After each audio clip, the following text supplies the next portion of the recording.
आहोत भूगोल आणि पर्यावरण. ठीक आहे. सो मी डॉक्टर राणी जैन. मी 10 वर्षापासून भूगोल पर्यावरण हे विषय शिकवते आणि दुसरा माझा विषय विज्ञान. पण विज्ञानला आपल्याला इथे दुसरी सर आहे, राईट. तर मी इथे तुम्हाला भूगोल आणि पर्यावरण, राईट. तो भूगोल बघा गाईस, भूगोल हा जो विषय आहे ना, भूगोल हा तुम्हाला कंबाईनला, ठीक आहे, कंबाईनला पूर्व जी परीक्षा आहे त्याच्यामध्ये आणि मुख्य परीक्षा म्हणजे आपल्याला नाही झालंय अजून, इथे नाही दिसतंय. चलो, सो भूगोल आणि पर्यावरण हा विषय आपल्याला कसा कंप्लीट करायचा, आपण कशा पद्धतीने हा विषय घेणार आहोत त्याबद्दल आज आपण बोलणार आहोत, राईट. तर बघा गाईस, भूगोल आणि पर्यावरण हा जो टॉपिक आहे, ठीक आहे, एक मिनिट हा, भूगोल आणि पर्यावरण, ठीक आहे. तर हे दोन जे विषय आहेत हे विषय मी इथे कंप्लीट करणार आहे तुमचं, राईट. तर पहिले आता आपण भूगोल बद्दल बोलूया, जिओग्राफी बद्दल. तर भूगोल हे तुम्हाला कंबाईनच्या पूर्व परीक्षेला पण आहे, म्हणजे प्रिलिम्ससाठी पण आहे, आणि भूगोल हे तुम्हाला मुख्य परीक्षेमध्ये पण विचारलं जाणार आहे, राईट. तर आपण भूगोल हा विषय जेव्हा करणार आहे ना, तर प्रिलिम्स आणि मेन्स दोघं एकत्रित तेवढंच डिटेल आपण करणार आहोत, राईट. ठीक आहे. त्याच्यानंतर जो पर्यावरण हा भाग आहे, हे पर्यावरण फक्त तुम्हाला कुठे कव्हर होते, मुख्य परीक्षेमध्ये. म्हणजे मुख्य परीक्षेचा जो पेपर असेल तुमचा त्याच्यामध्ये भूगोल आणि पर्यावरण हे दोघं आपल्याला कंप्लीट करावं लागणार आहे.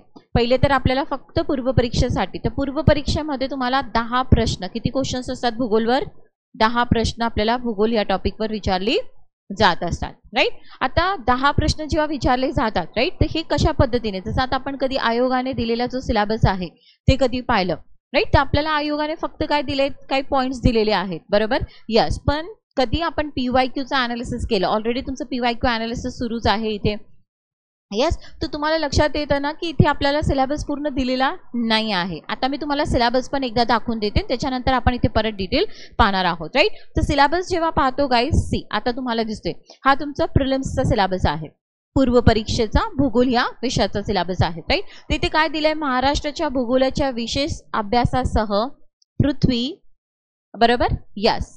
आता पहिले आपण समजून घेऊयात, त्याच्यानंतर आपण याला कशा पद्धतीने आपल्याला अभ्यास करावा लागणार आहे ते सांगणार.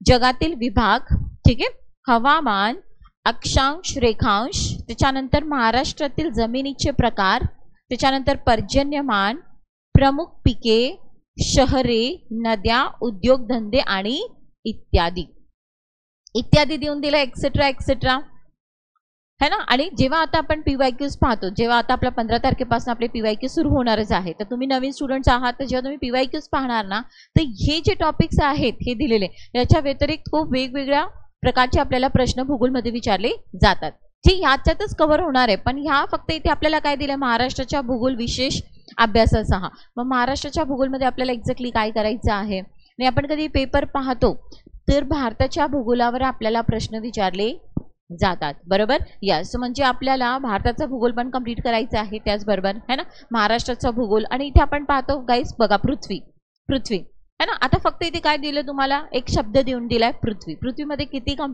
करावं लागणार आहे आपल्याला, आणि कधी आपण त्याचे PYQs पाहिलं तर तुम्हाला लक्षात येते की पृथ्वी हा घटकच जेव्हा आपण कंप्लीट करतो तर तुम्हाला लक्षात येईल. चला, आता परत मी तुम्हाला डिटेल सांगणार की नेमकं आपण पृथ्वी करत असताना काय काय पॉईंट करणार आहे. इथे तर आपल्याला फक्त एक शब्द दिलेला आहे, पृथ्वी, ओके.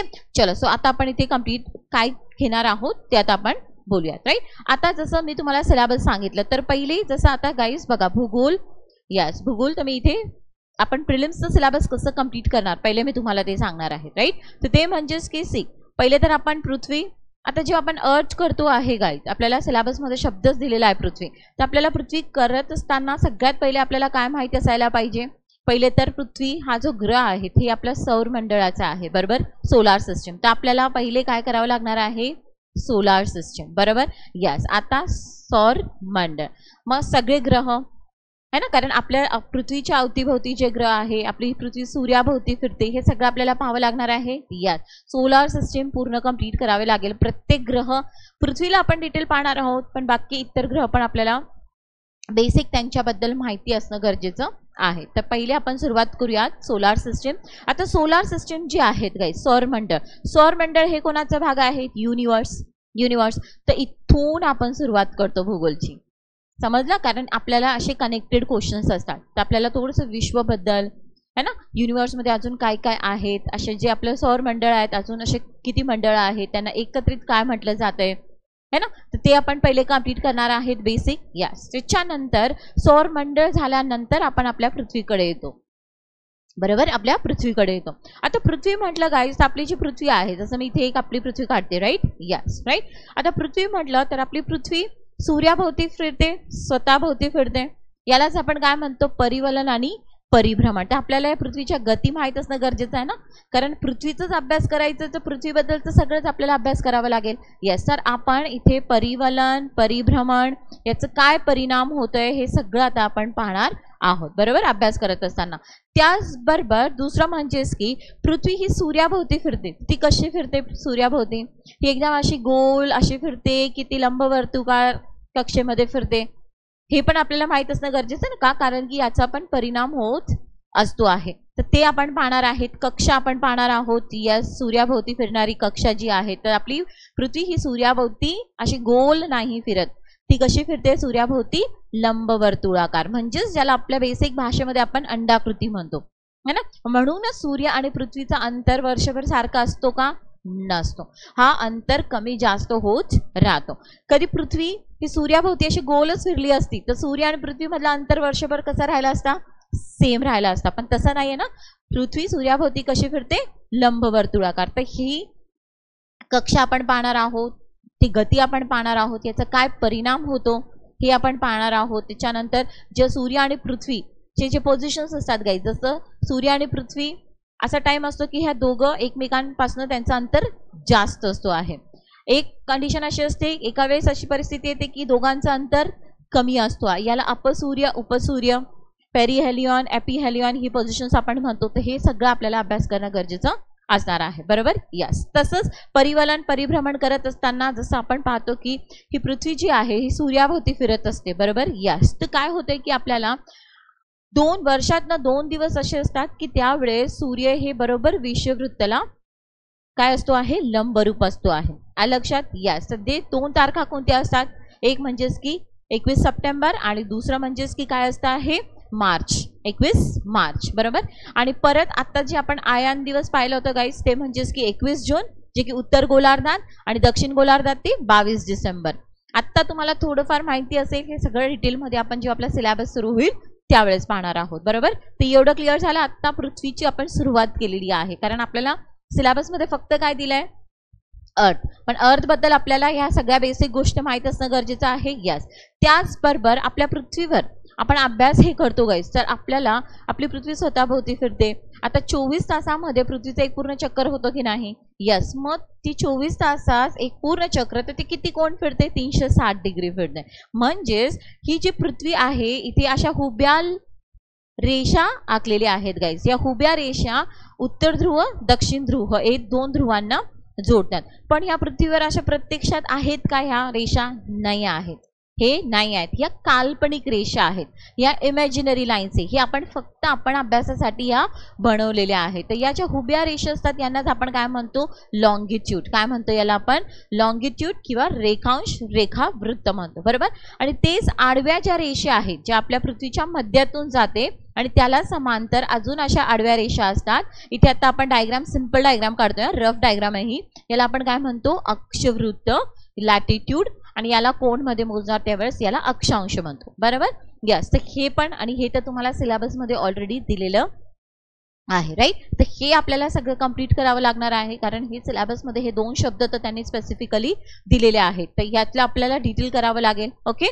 चलो. सो लॉंगिट्यूड आणि लॅटिट्यूड, तर हे 2 पॉइंट्स आपण अक्षांश आणि रेखांश हे करणार आहोत, राईट. त्याच्यानंतर नेक्स्ट जे आपल्याला बघावं लागणार आहे पृथ्वी म्हटलं तर पृथ्वीवर आपण राहतो गाईस.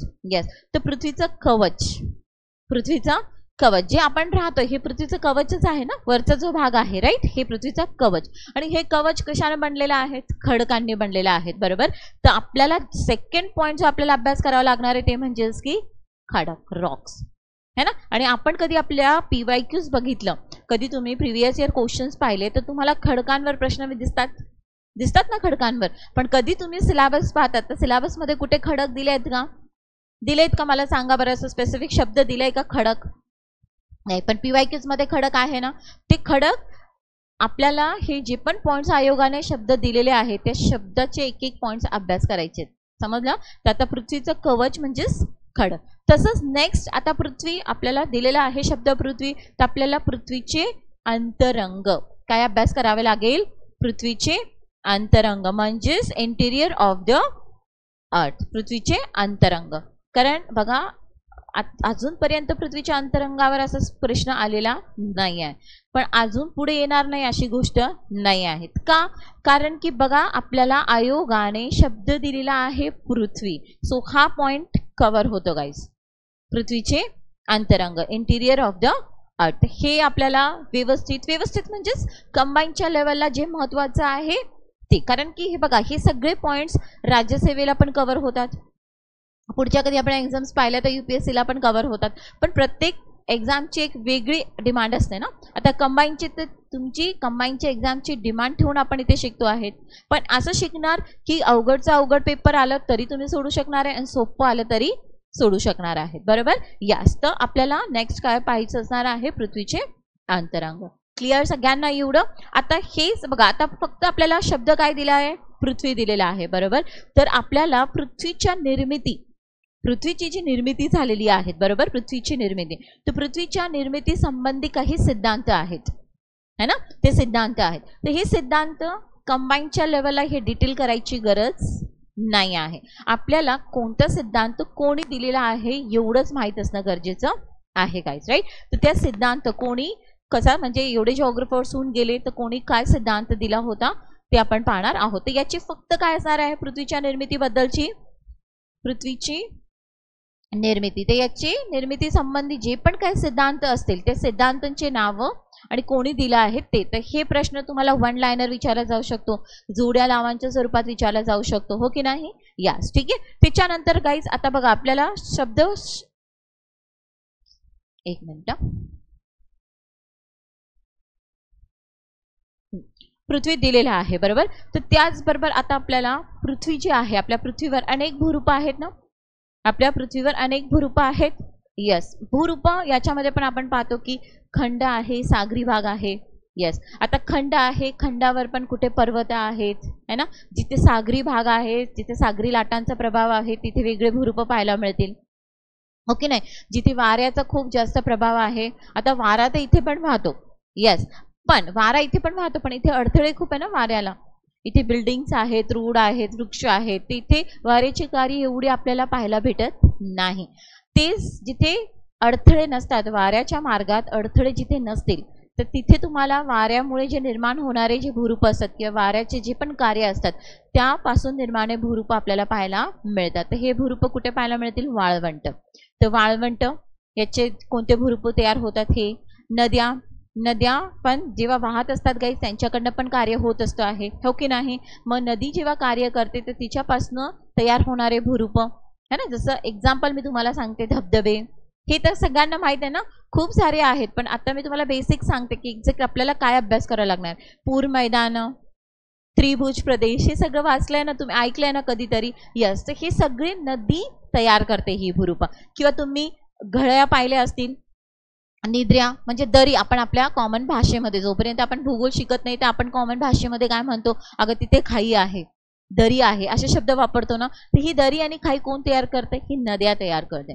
मग या दरींचे पण काही प्रकार असतात ते, तर हे सगळं आपल्याला, कारण पृथ्वी मध्ये हे सगळे भूरूप आहेत ना पृथ्वीवर, तर हे भूरूप आपल्याला अभ्यास करावे लागणार, कारण की याच्यावर प्रश्न ऑलरेडी आयोगाने विचारलेले आहेत. आपल्याला सगळे भूरूप, वाऱ्यामुळे निर्माण होणारे भूरूप, सागरी लाटांमुळे निर्माण होणारे भूरूप, नदीमुळे, हिम नदीमुळे, कारण आपल्या पृथ्वीवर हिम नदी म्हणजे बर्फाळ प्रदेश पण आहे, तर हिम नदीमुळे पण काही नवीन भूरूप तयार होतात. तर ते सगळे भूरूप आपण करणार आहोत, राईट? तसंच नेक्स्ट गाईज एक आपल्याला लक्षात ठेवायचं आहे की आपली जी पृथ्वी आहे, बरोबर, ही स्वतःभोवती फिरते आणि सूर्याभोवती फिरते, बरोबर? हे माहिती आहे तुम्हाला.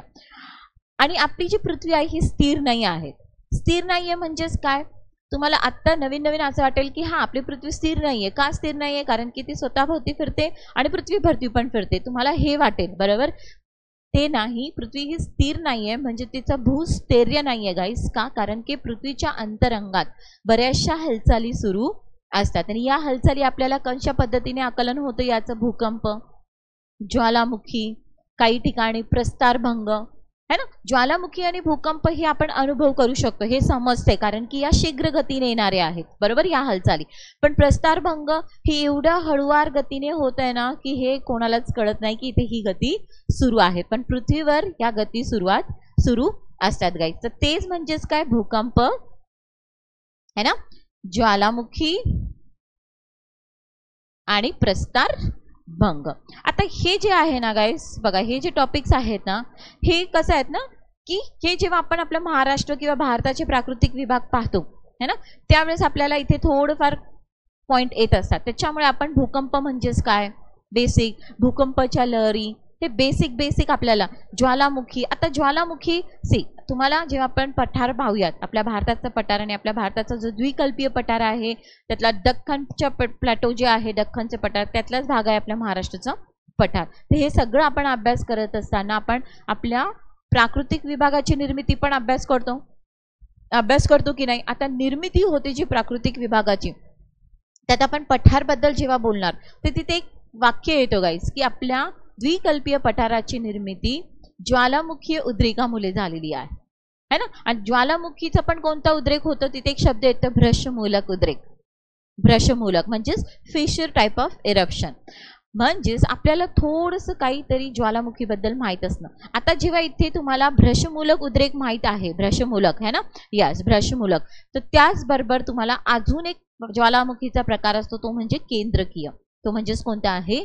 केंद्रकीय ज्वालामुखी, ज्याच्यामुळे पृथ्वीवर काही ठिकाणी असे शंकू, कोन्स तयार होत असतात, ज्वालामुखीय पर्वत तयार होतात है ना. आणि भ्रशमूलक उद्रेक जिथे होत असतो आहे तिथे काय तयार होतात? पठार तयार होतात. समजलं? त्या बेसिक गोष्टी काही आपल्याला अभ्यास करावे लागतील. तसंच लावा, कारण जेव्हा ज्वालामुखी होते तर भूगर्भातनं काय बाहेर पडतंय गाईज? लावा बाहेर पडते, बरोबर. हा लावा, जसं आपण आपल्या पठार जेव्हा अभ्यास करतो तर लावा जो बाहेर पडतोय, तर लावा पण दोन प्रकारचा असतोय, समजतंय? लावा पण दोन प्रकारचा असतो. एक असतो आहे ऍसिडिक लावा आणि दुसरा असतो आहे बेसिक लावा. आता जो बेसिक लावा असतोय ना, बेसिक लावा, याच्यामध्ये सिलिकाचे प्रमाण कमी असतं आहे आणि बाकी लोह, ॲल्युमिनियम, मॅग्नेशियम ह्या घटकाचं प्रमाण जास्त असतं. त्याच्यामुळे हा लावा कसा असतोय? पातळ असतोय. आणि पातळ असल्यामुळे प्रवाही असतोय. म्हणजे जसं पाणी गाईज, पाणी आलं तर तो प्रवाहित होतो की नाही, वाहतो की नाही, तो पसरतो की नाही, तसं हा लावा पातळ असल्यामुळे जेव्हा तो बाहेर पडला तर हा खूप क्षेत्रफळावर पसरला, हळुवारपणे तो थंड झाला आणि त्याच्यानंतर तिथे कशाची निर्मिती झाली? पठाराची निर्मिती झाली. समजलं? आणि जिथे ऍसिडिक लावा बाहेर पडतो, ऍसिडिक लावा, आता ऍसिडिक लावा कसा असतो? ज्याच्यामध्ये सिलिकाचे प्रमाण कसं असते? जास्त असतं. सिलिका म्हणजेच काय लक्षात ठेवायचं? ते म्हणजेच आपली जी वाळू असते ना ती. आता ज्या लावामध्ये वाळूचे प्रमाण, सिलिकाचे प्रमाण जास्त असेल तर तो कसा असतोय? लावा घट्ट. तो लावा कसा असतोय? घट्ट. आणि घट्ट लावा असल्यामुळे तो लावा बाहेर पडल्यानंतर असा खूप लांबपर्यंत जाईल का? नाही. तो लावा साचत जातो, त्याची उंची वाढत जाते आणि तिथे काय तयार होतात? ज्वालामुखीय शंकू. काय तयार होतात? ज्वालामुखीय शंकू. समजलं सगळ्यांना? तर हे काही बेसिक गोष्टी जे असणार आहे ना, हे थोडं जास्त नाही, ठीक आहे. तर हे आपण पृथ्वीमध्ये एवढं सगळं कंप्लीट करतो. आणि आपल्याला लक्षात येणार जेव्हा आपण PYQचा अभ्यास करतो ना, तर यातले आपल्याला काही पॉईंट्स विचारलेले असतात, जे की आपल्याला सिलेबसमध्ये डायरेक्टली त्यांनी दिलेत का? हे शब्द नाही दिलेले. समजलं? यस. तर हे झालं. मग तुमचं सोलार सिस्टीम पासून आपण सुरुवात करणार आहे, हे कंप्लीट होईल, राईट. त्याच्यानंतर आता आपल्या जेव्हा सिलेबसमध्ये तुम्हाला दिलेला आहे गाईज, पृथ्वीचे विभाग, नाही, जगाचे विभाग. काय शब्द वापरलेले आयोगाने आपल्याला? जगाचे विभाग है ना, जगाचे विभाग. आता जगाचे विभाग म्हणजेच काय? आता इथे आपल्याला सगळे खंड पाहावे लागणार आहेत, बरोबर. सगळे खंड, 7 जे आपले खंड आहेत ते आता आपण पाहणार आहोत, राईट. आता 7 खंड जे आहेत, पण हे 7 खंड पाहण्याच्या अगोदर आपल्याला एक पॉइंट महत्त्वाचं असणार आहे की जे की आपली जी पृथ्वीची जेव्हा निर्मिती झाली त्यावेळेस असे 7 खंड होते का? नाही. त्यावेळेस एकच सलग भूभाग होता, ज्याला काय म्हटलं जायचं? पॅन्जिया. काय म्हटलं जायचं?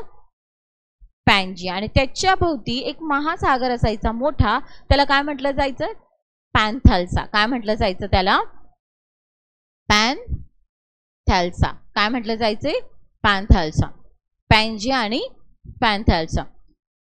तेव्हा असे काय आर्टिक, अटलांटिक, प्रशांत महासागर, हिंद महासागर काहीच नव्हतं. असं सलग एक भूभाग होता मोठा सलग आणि एक महासागर होता. पण जसं मी तुम्हाला सांगितलं की पृथ्वीची स्थिरता आहे का? नाही. पृथ्वीच्या सलग हालचाली सुरू असतात आणि या हालचालीमुळे याचे 2 तुकडे झाले पॅन्जियाचे, है ना. आणि 2 तुकडे झाले. वरचा तुकडा ज्याला आपण काय म्हणतो? अंगारा भूमी. काय म्हणतो त्याला आपण? अंगारा भूमी. किंवा त्याला अजून एक शब्द वापरला जाते, लॉरेशिया. काय शब्द वापरला जाते गाईज? लॉरेशिया. आणि खालचा जो तुकडा आहे त्याला काय म्हटलं जाते? गोंडवाना भूमी, गोंडवाना लँड म्हटलं जाते. बरोबर. आणि यांच्या 2 तुकडे झाले ते या दरम्यान पाणी शिरलं असेल ना, त्या जो समुद्र इथे तयार होतो, पाणी शिरतो या 2 तुकड्यांच्या दरम्यान, त्याला आपण म्हणतो 33 समुद्र. काय म्हणतो त्याला आपण? 33 समुद्र. कालांतराने हे जे तुकडे होते याचे पण काय झाले? अजून तुकडे झाले.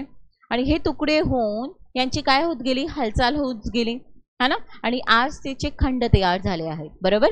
तो जो अंगारा भूमी आहे गाईज, अंगारा भूमी, यापासून कोणते खंड तयार झाले? उत्तर अमेरिका, लक्षात येते तुम्हाला? युरोप खंड, है ना. आशिया खंडाचा काही भाग हा अंगारा भूमीपासूनचे भाग आहे. आणि गोंडवाना भूमीमध्ये जसं ऑस्ट्रेलिया खंड, साऊथ अमेरिका, आफ्रिका खंड, भारत. भारत कोणाचा भाग आहे गाईस? गोंडवाना भूमीचा भाग आहे. समजलं?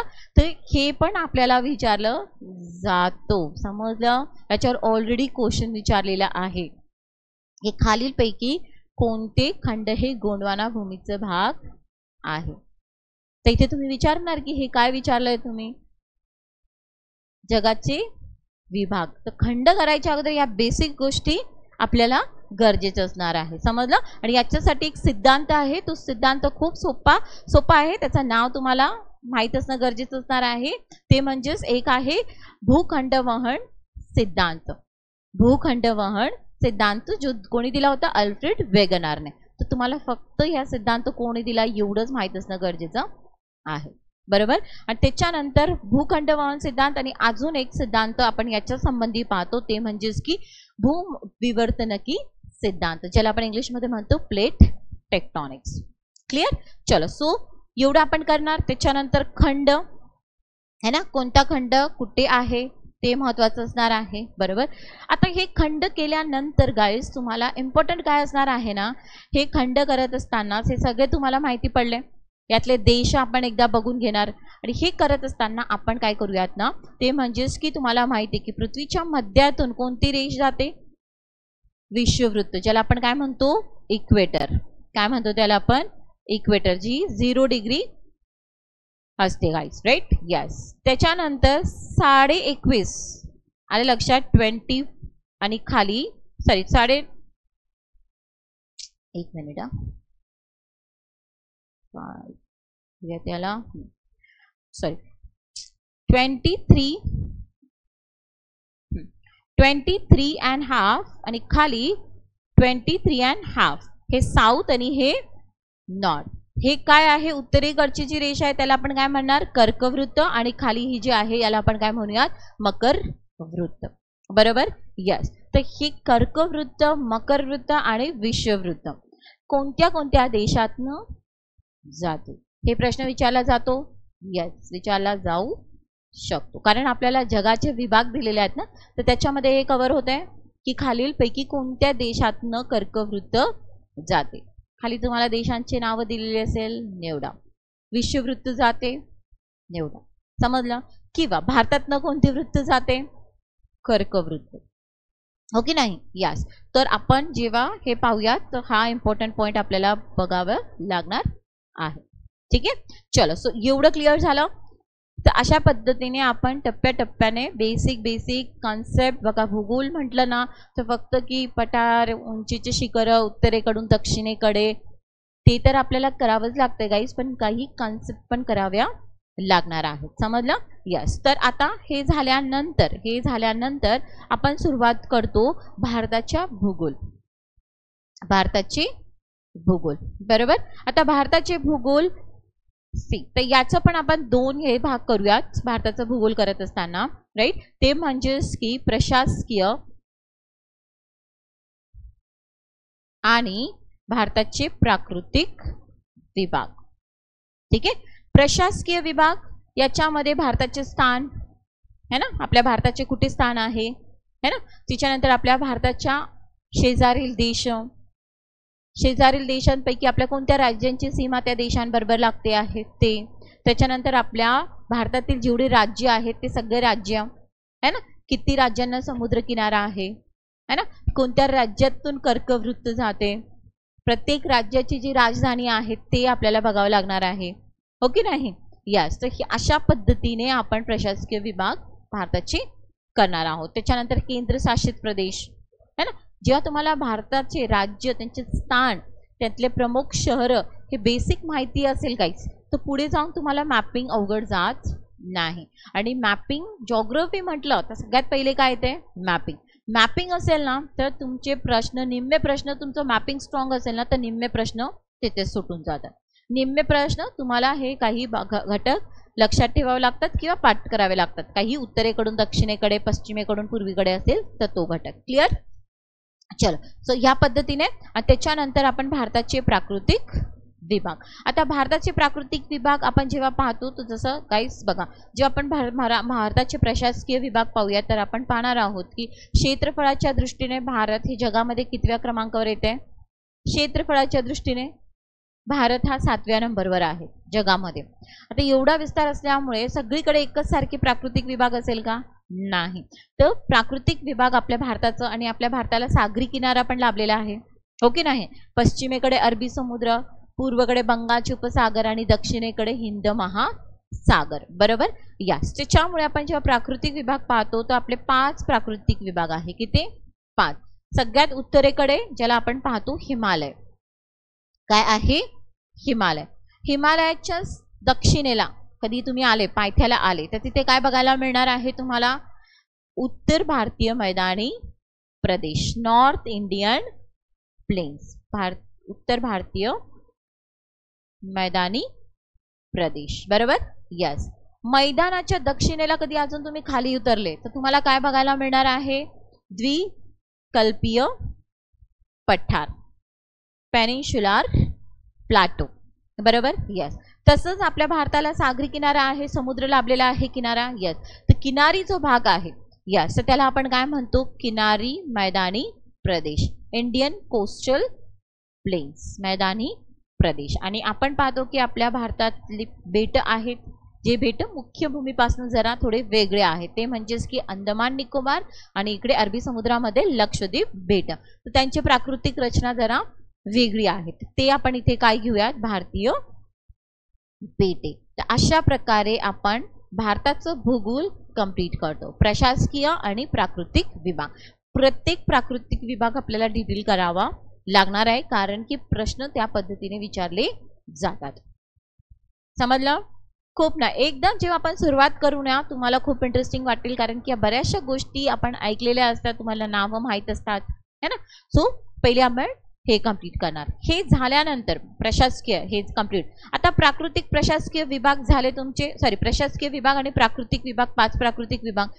आता जेव्हा आपण भारताचे प्राकृतिक पाहणार गाईज है ना, फिजिकल फीचर्स ऑफ इंडिया जेव्हा आपण पाहतो किंवा फिजिकल ज्योग्राफी ऑफ इंडिया जेव्हा आपण पाहतो तर याच्यामध्ये भारतीय नद्या, भारतातील नद्या है ना, भारतातील नद्यांमध्ये पश्चिम वाहिनी आणि पूर्व वाहिनी नद्या, राईट, पूर्व वाहिनी आणि पश्चिम वाहिनी नद्या. तर ह्यात आपण मग गंगा, गोदावरी, कृष्णा, कावेरी, सिंधू, सगळ्याच नद्या जेवढ्या आहेत महत्त्वपूर्ण सगळ्याच आपण इथे कंप्लीट करतो. हे भारताच्या दृष्टिकोनातून.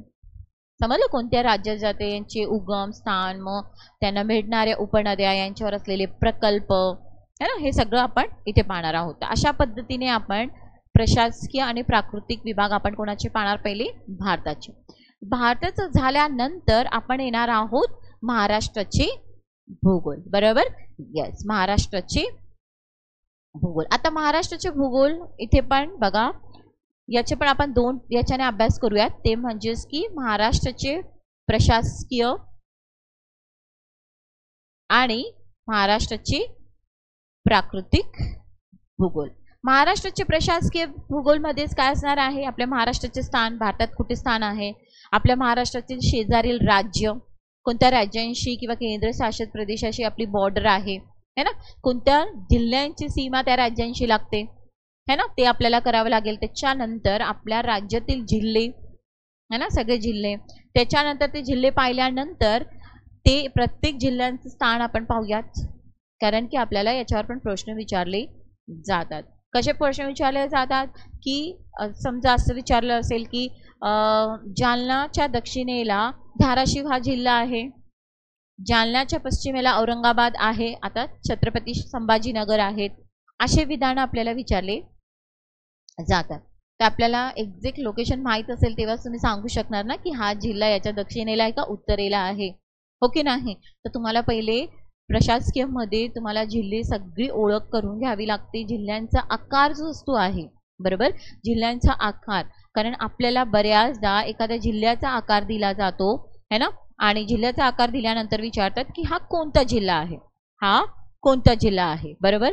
तर ते कधी तुम्हाला कळेल, जेव्हा तुम्ही व्यवस्थित मॅपिंग केलेलं असेल, बरोबर. Yes, right. तर आपल्याला प्रशासकीय, जेव्हा आपण महाराष्ट्राचं प्रशासकीय पाहूयात, हे सगळं पाहायचं आहे. त्याचबरोबर आपण प्रशासकीय विभाग, ते तर सगळं येणारच आहे की किती विभाग आहे, त्याच्यानंतर त्यातले जिल्हे, तालुके. आता आपल्याला तालुक्यांवर पण प्रश्न विचारला जातो, बरोबर, की हा तालुका ह्या जिल्ह्याचा आहे, ठीक आहे. तालुक्यांचे नावं विचारली जातात, कोणता तालुका कोणत्या जिल्ह्याचा आहे, कारण की आता आपल्या जिल्ह्यातले आपल्याला माहीत असतात, पण एवढ्या सगळ्या जिल्ह्यांचे माहीत असणं शक्य आहे का, नाही. पण महत्त्वपूर्ण किंवा असेल न्यूजमध्ये किंवा त्यांचं काही वैशिष्ट्य असेल तर आपल्याला सगळं करणं गरजेचं आहे. तर अशा पद्धतीने आपण महाराष्ट्राची प्रशासकीय पाहणार आहोत. त्याच्यानंतर नेक्स्ट आपण काय पाहतो गाईस, ते म्हणजेच की महाराष्ट्राची प्राकृतिक भूगोल. आता महाराष्ट्राच्या प्राकृतिक भूगोलमध्ये जसं महाराष्ट्र हे पण कधी क्षेत्रफळाच्या दृष्टीने पाहिलं तर आपण देशामध्ये क्षेत्रफळाच्या दृष्टीने आपण कितव्या क्रमांकावर आहे, तिसऱ्या. सगळ्यात जास्त क्षेत्रफळ कोणाचं आहे, राजस्थान. उत्तर प्रदेशची लोकसंख्या जास्त आहे, राजस्थान. त्याच्यानंतर मध्य प्रदेश आणि तिसरा नंबर महाराष्ट्र. तर क्षेत्रफळाच्या दृष्टीने आपण तिसऱ्या क्रमांकावर आहे, म्हणजे मोठा क्षेत्रफळ आहे. तर सगळीकडे सारखे प्राकृतिक विभाग असेल का, नाही. त्यात आपल्या महाराष्ट्राला समुद्रकिनारा पण आहे है ना. यस, आपल्या महाराष्ट्राचे 3 प्राकृतिक विभाग आपण पाहतो, ते म्हणजेच की सगळ्यात जास्त मोठा प्राकृतिक विभाग कोणता आहे, महाराष्ट्राचे पठार. त्याच्यानंतर ज्याला आपण किनारी मैदानी प्रदेशाला काय म्हणतो गाईस, कोकण. आणि तिसरं म्हणजेच उंचवट्याचे प्रदेश. उंचवट्याचे प्रदेश म्हणजेच काय, आपल्या महाराष्ट्रातनं सह्याद्री रांग जाते, पश्चिम घाट सह्याद्री ज्याला म्हणतो, आपल्या महाराष्ट्रातनं सातपुडा रांग जाते. येस, आपल्या महाराष्ट्रात इकडे तिकडे डोंगर आणि टेकड्या पसरलेल्या आहेत, पूर्वेकडल्या टेकड्या आहेत. येस, म्हणून आपण याला बऱ्याच याच्यामध्ये फक्त पूर्व महाराष्ट्रातील टेकड्या असं प्राकृतिक विभाग घेतलं जात आहे, पण मी उंचवट्याचा प्रदेश म्हणून शिकवत असते, कारण की आपल्याला सह्याद्री शिकायचं आहे, सातपुडा शिकायचा आहे, सगळे डोंगर आणि टेकड्या शिकाव्या लागणार आहेत, तर आपण उंचवट्याचे प्रदेश म्हणतो. क्लिअर. तर एवढे आपण 3 प्राकृतिक विभाग गाईज, हे आपल्याला खूप डिटेल करावं लागणार, खूप डिटेल, बरोबर. कारण की हे महाराष्ट्राच्या भूगोलवर त्यांनी स्पेसिफिक विचारलं, सांगितलं ना की याच्यावर प्रश्न. खरं पाहायला गेलं तर भारतावर पण तेवढंच विचारले जात आहे सध्या, असं नाही की फक्त महाराष्ट्रावरच विचारलं जात आहे, नाही. भारतावर पण कधी आपण ॲनालिसिस केलं ना तर तुम्हाला लक्षात येतं की निम्मे प्रश्न आता इंडियावर असतात आणि निम्मे महाराष्ट्रावर. तर आपण महाराष्ट्र तर खूप डिटेलच करतो है ना. चलो, क्लिअर सगळ्यांना. तसंच आता महाराष्ट्रातील नद्या, महाराष्ट्रातील नद्या आपण ऑलरेडी भारताच्या केल्या आहेत, तर त्या पण महाराष्ट्रातनं वाहणाऱ्या ज्या नद्या आहेत त्या आपण आता खूप डिटेल पाहूयात. महाराष्ट्रातल्या ज्या आपण उपनद्या आहेत, त्या नद्यांना मिळणारे त्यातले जे प्रकल्प आहेत, खोरे आहेत है ना, ते सगळे आपल्याला इथे करावे लागणार आहेत. नद्यांची खोरी, बेसिन, रिव्हर बेसिन ज्याला आपण इंग्लिशमध्ये म्हणतो, राईट. तर अशा पद्धतीने आपण महाराष्ट्राचं भूगोल, म्हणजे हे फक्त काय झालं, प्रशासकीय आणि प्राकृतिक झालं, राईट. पण आता महाराष्ट्राचं भूगोल म्हटलं आहे तर गाईस बघा, भूगोल हा खूप मोठा आहे.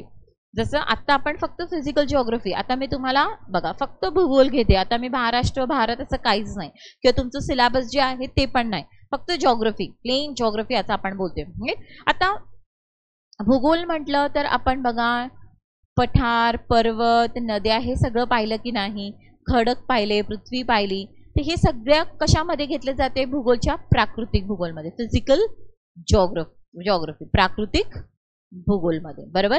आता प्राकृतिक भूगोलमध्ये पण जे आपण सांगतोय की आता आपण नद्या, पठार, पर्वत याच्या संबंधी सगळं जे आपण भूरूप पाहणार आहोत, पर्वत पाहणार आहोत, हे सगळं जे असेल ना, याला आपण म्हणतो भूरूपशास्त्र. काय म्हटलं जातं याला?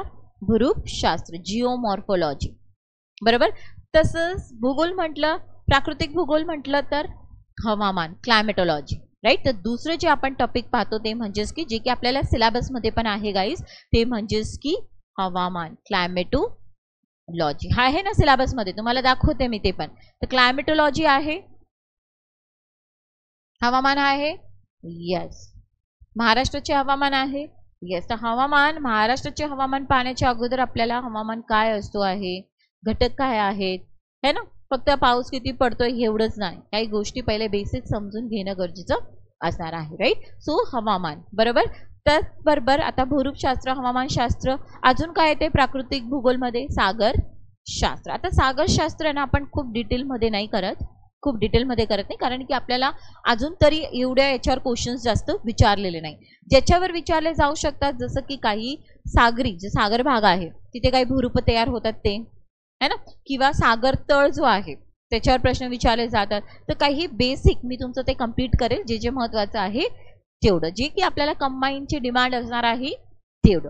समजलं सगळ्यांना?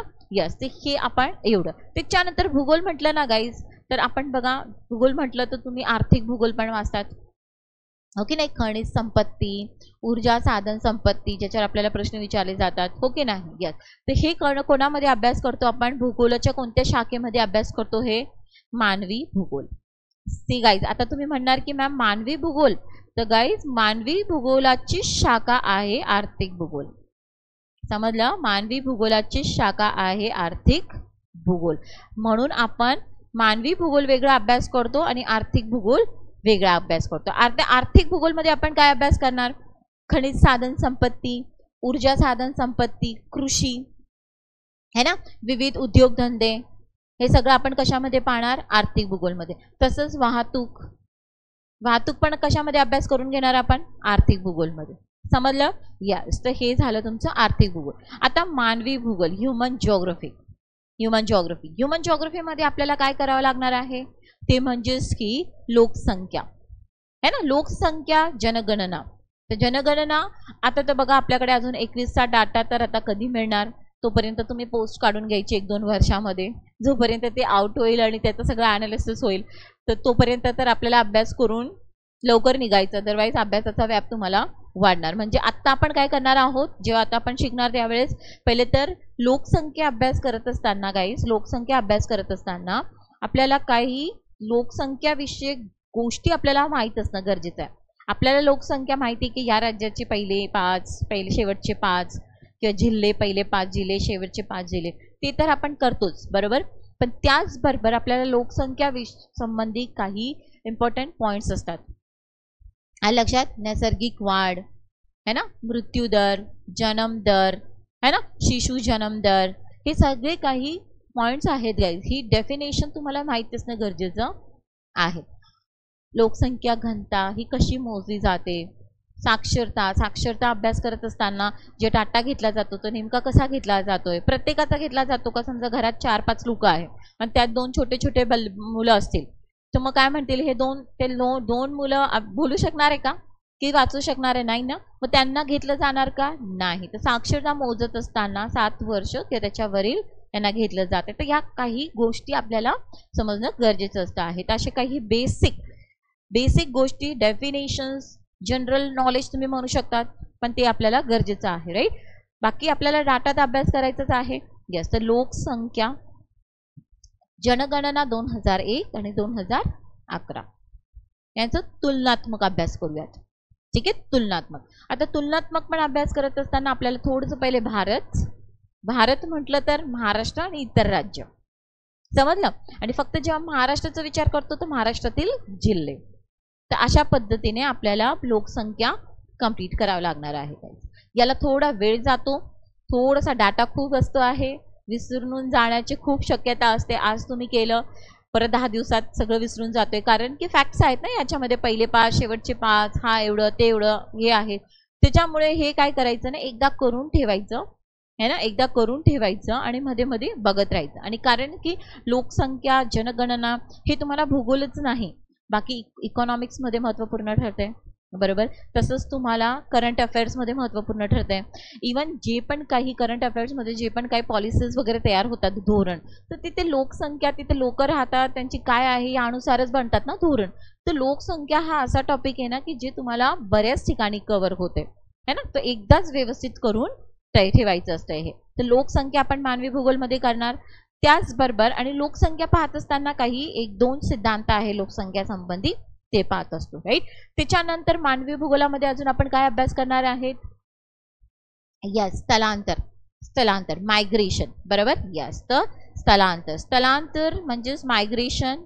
स्थलांतर काय आहेत, स्थलांतरवर परिणाम करणारे घटक, स्थलांतरमुळे परिणाम काय होतात है ना, स्थलांतराचे प्रकार है ना, प्रकार आहेत स्थलांतराचे.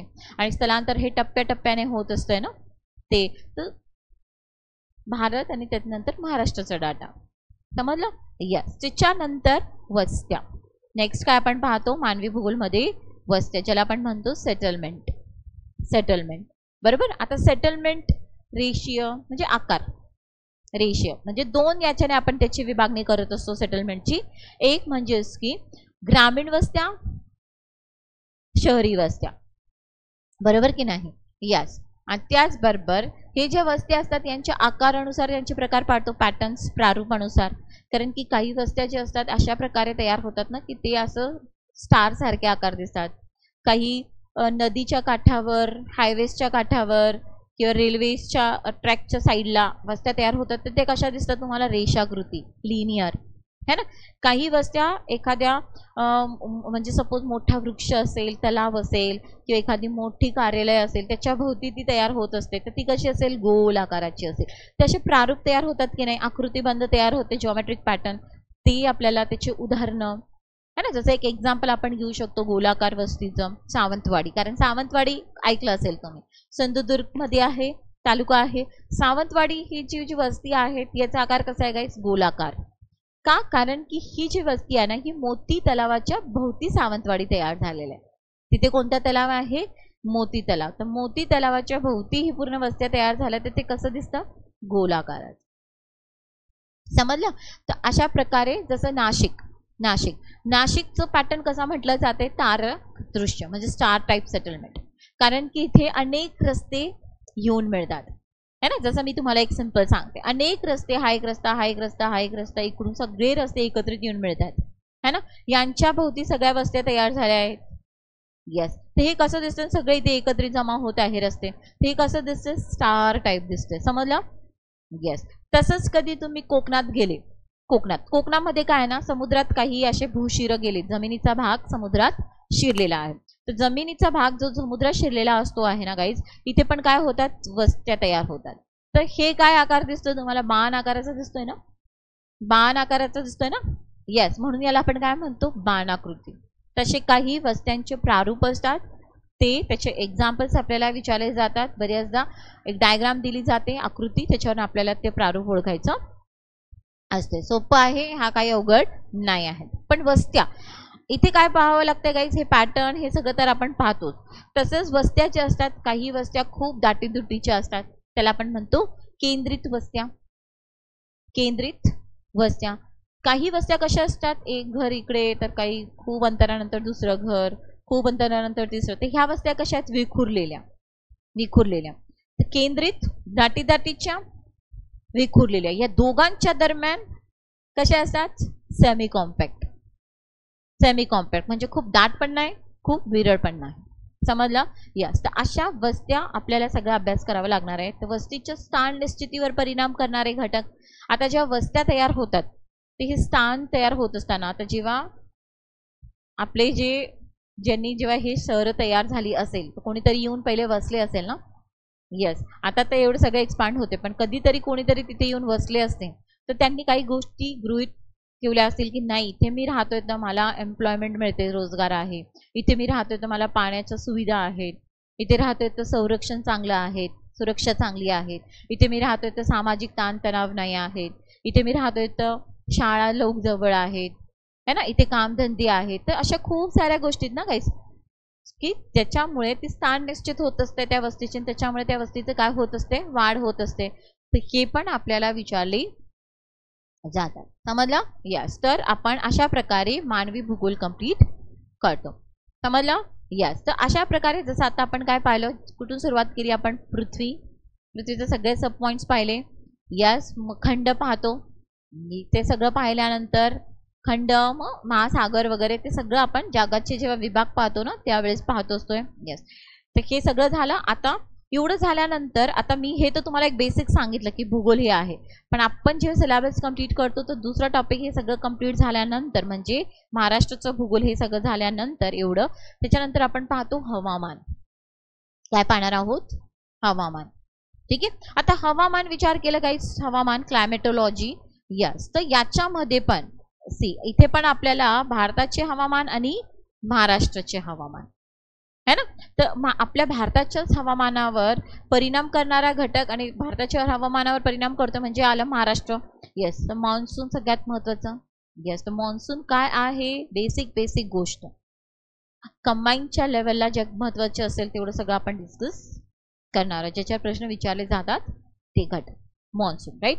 त्याचबरोबर जेव्हा आपण हवामान शास्त्र अभ्यास करतो आहोत, राईट, तर मान्सूनच्या पण अगोदर हे तर मी तुम्हाला एक बेसिक सांगितलं, ज्या गोष्टी तुम्हाला थोड्याफार माहिती ना तिथून सुरुवात केली तर तुम्हाला इंटरेस्ट येतो. ज्या तुम्हाला माहितीच नाही तिथून घेतलं तर तुम्ही म्हणणार बापरे काय होणार आहे, भूगोल आमचं होईल पण का नाही होणार, है ना. भीती वाटते ना, पण आपल्याला भीती नाही करायची गाईज, आपल्याला आपल्या विषयाबद्दल इंटरेस्ट क्रिएट करायचं तरच अभ्यास होत असते आणि सोपं होतोय विषय. राईट. तर जेव्हा आपण हवामान अभ्यास करतो ना तर पहिली आपल्याला काय अभ्यास करावा लागणार आहे. इथे मी तुम्हाला 3 पॉइंट्स देते. 3 पॉइंट्स, हे 3 शब्द तुम्ही सतत वापरतात. राईट. ते म्हणजेच की एक शब्द तुम्ही वातावरण वापरतात शब्द. येस. म्हणजेच त्याला आपण इंग्लिशमध्ये काय लिहितो, ॲटमॉस्फिअर. बरोबर. दुसरं एक शब्द तुम्ही कोणता वापरत असतात आहे गाईज, क्लायमेट.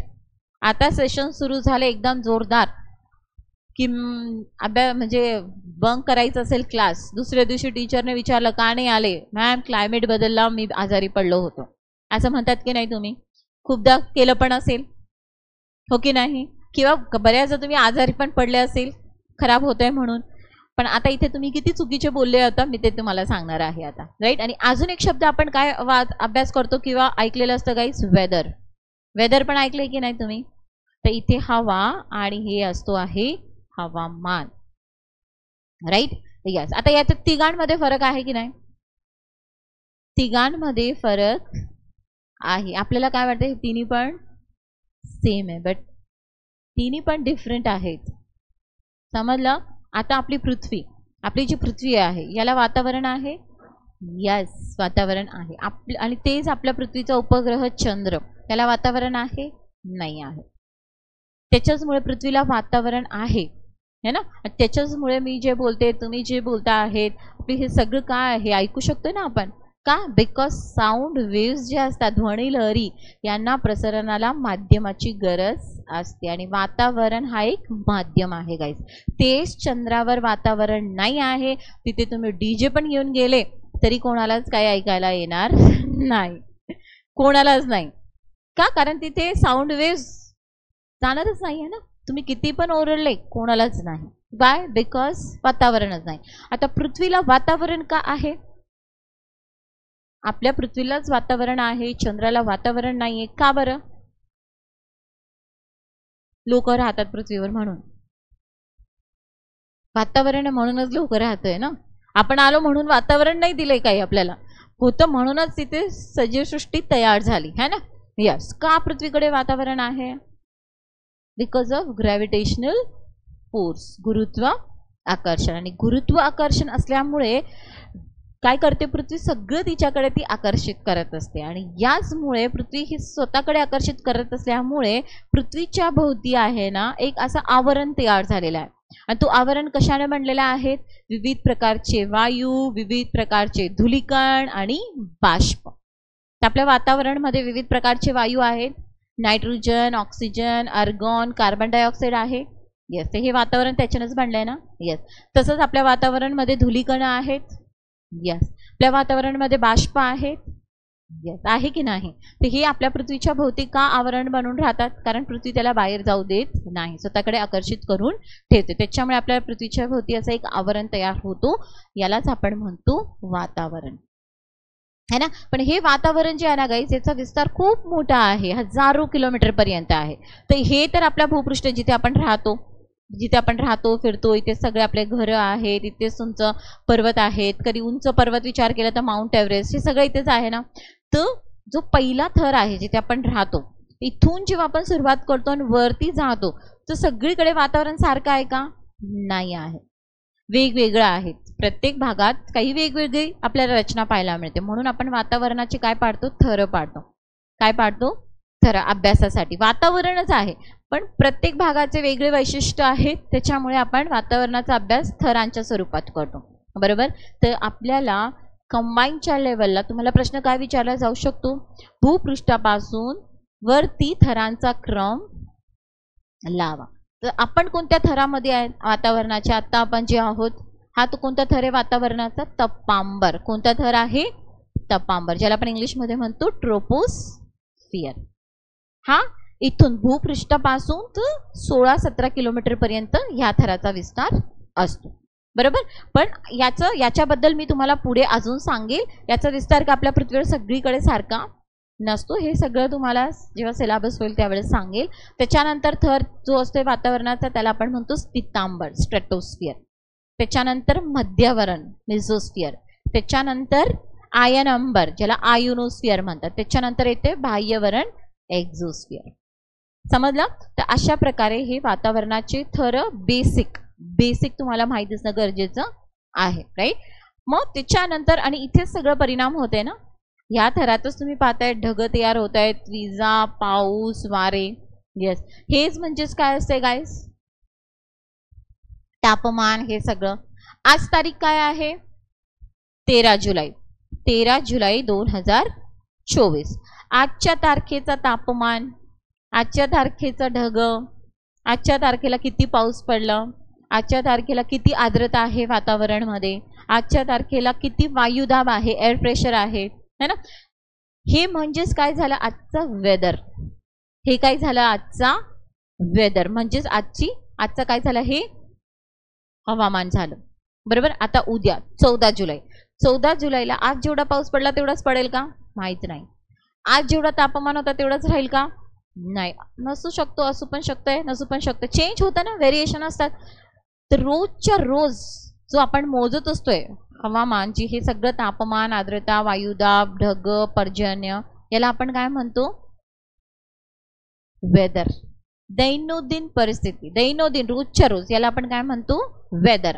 आणि या वेदरचा 35 वर्षाचा पूर्ण दीर्घकाल अभ्यास केला जातो आणि याच्यावरनं ठरतो त्या प्रदेशाचं क्लायमेट. समजलं? क्लायमेट कोणाला म्हणतात? वेदरची दीर्घकालीन परिस्थिती. समजलं? 35 वर्ष या पूर्ण दैनंदिन आपण जे डाटा काढलाय त्याचा अनुमान काढून त्याचा अभ्यास करून या प्रदेशाचा क्लायमेट ठरत असतो की ह्या प्रदेशाचा क्लायमेट कसा आहे. तुम्ही लोक तर 35 वर्षाचे आहे पण नाही, अजून काहीच नाही, तरी तुम्ही काय म्हणतात? क्लायमेट बदलला म्हणून. क्लायमेट बदलायला खूप मोठा कालावधी लागतोय ना. तर काय असतं एक्झॅक्टली? आज खूप तापमान होतं, एकदम थंडी पडली तर आपल्याला सहन होत नाही, आपण आजारी पडतो. तर it is due to change in weather. समजलं? तर हे टर्म्स वेगळे आहेत की नाही गाईज? यस. तर हे बेसिक गोष्ट काही आपल्याला माहीत असणं गरजेचं आहे ॲक्च्युली. तर हे सगळं आणि त्याच्यानंतर आपण पाहणार आहोत महाराष्ट्राचे हवामान, मान्सून, बेसिक गोष्ट, ठीक आहे. पर्जन्याचे प्रकार, पावसाचे प्रकार असतात ते आपण पाहणार आहोत, है ना. जसं आता मी तुम्हाला अजून एक एक्झाम्पल देते जे की तुम्ही अनुभव केलेला आहे. आत्ताच उन्हाळ्यामध्ये तुम्ही पाहिलं असेल खूप जोरजोराचा वादळ, जोरजोरात पाऊस, विजा, काही प्रदेशात गारा पडतात, मुसळधार पाऊस पडतो, हो की नाही. झाडं कधी कधी तर पडून जातात, एवढा जोराचा वारा पण असतो, पाऊस पण असतो. तर तो पाऊस कोणता असतो आहे? तो पाऊस कोणता असतो? आणि तो उन्हाळ्यातच पडत असतो आहे, मे जून मध्ये. तो कोणता पाऊस असतो? तो असतो आहे अभिसरण प्रकारचे पर्जन्य, ज्याला आपण म्हणतो आरोह प्रकारचे पर्जन्य, कन्व्हेक्टिव्ह रिंग्स. ज्याचं एक एक्झाम्पल आपण पाहतो आंबेसरी. आंबेसरी कोकणात म्हणतात की नाही? कोकणात आंबेसरी म्हणतात. तुम्ही कर्नाटक तिकडे गेले तर त्याला काय म्हटलं जाते? चेरी ब्लॉसम, कॉफी शॉवर्स असं म्हटलं जात आहे. त्याला वेगवेगळ्या नावाने ओळखलं जातं. तर हे कशामुळे होते गाईस? अत्यंत जास्त उष्णतेमुळे. आणि जास्त उष्णतेमुळे काय होते? जमिनीलगतची जी हवा असते ती खूप उष्ण होते. उष्णता दिल्यामुळे ती हलकी होते आणि ती खूप हलकी हवा खूप वरती लगेच जाते, थंड होते आणि ती पाऊस देते. त्याच्यामुळे हा पाऊस असं असतो. त्याच्यानंतर मॉन्सून येते. त्याच्यानंतर तुमचे मॉन्सून रेन्स येतात, जे आत्ता सुरू आहे. मग याच्यामध्ये तुम्ही वाचतात नैऋत्य मोसमी वारे. आत्ता कोणते वारे पासून पाऊस मिळतोय आपल्याला? हा पाऊस कोणता आहे? नैऋत्य मोसमी पाऊस आहे, कारण ते वाऱ्यामुळे हा पाऊस पडतोय ना. यस. परत परतीचा पाऊस जेव्हा तुम्ही सप्टेंबर ऑक्टोबर मध्ये पाहणार, परतीचा पाऊस, राईट. यस. अजून एक पर्जन्य. तर पर्जन्य जेव्हा पडत असतो तर पाऊस येत असताना काही अडथळे आले हवा येत असताना, तर ते अडथळे म्हणजेच पर्वतीय प्रदेश वगैरे असतात, ते काय करतात? या वाऱ्यांना अडवतात आणि तिथे पाऊस खूप पडतो. याला आपण म्हणतो प्रतिरोध प्रकारचे पर्जन्य. हे सगळं डिटेलमध्ये होईल तुमचं. आता फक्त एक बेसिक तुम्हाला आउटलाईन देते आहे मी. आणि त्याच्यानंतर असते एक सायक्लॉनिक रिंग्स, आवर्तमुळे निर्माण होणारा पाऊस. राईट. तर पर्जन्य. त्याच्यानंतर महाराष्ट्राचे हवामान, भारताचे हवामान वर्गीकरण कशा पद्धतीने झालेलं आहे हवामानचे, पावसाचे प्रमाण, त्याच्यावरनं जास्त पावसाचे क्षेत्र, कमी पावसाचे क्षेत्र, अशा पद्धतीने आपण काय करतो? हवामान अभ्यास करणार. क्लिअर सगळ्यांना? यस. तर हे झालं तुमचं हवामान बद्दल. बेसिक असणार आहे. एक मिनिट, सायलेंट केला होता मी तरी.